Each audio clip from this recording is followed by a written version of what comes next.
Hello bachcho, let's read this question. The question says state true or false. The rate of an endothermic reaction increases with increase in temperature.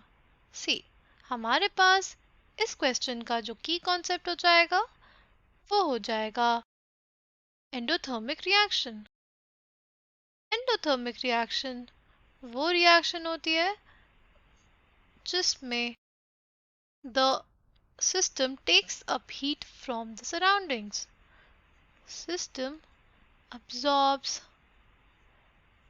heat from the surrounding. Okay?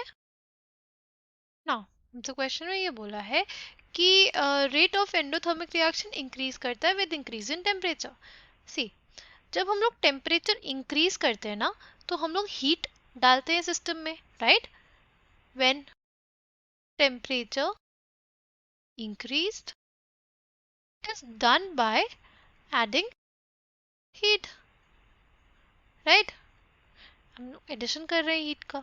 तो D चैडलियस principal में ये बोला गया है कि जो भी हमारा सिस्टम होगा वो चाहेगा जो भी इफेक्ट हुआ है उसके ऑपोजिट डायरेक्शन में जाना. यानी to relieve the stress system try to absorb, right? System will try to absorb the heat.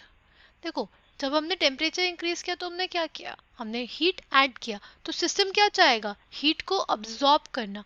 और इसी वजह से, राइट, इसी वजह से जो हमारी एंडोथर्मिक रिएक्शन होती है इट इज फेवर्ड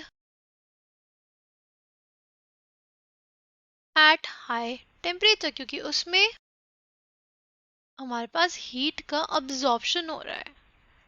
ठीक है? देखो, रेट ऑफ रिएक्शन की अगर बात करें तो रेट ऑफ रिएक्शन टेम्परेचर बढ़ाने से हमेशा बढ़ेगी, चाहे वो हमारी एक्सोथर्मिक रिएक्शन हो या एंडोथर्मिक.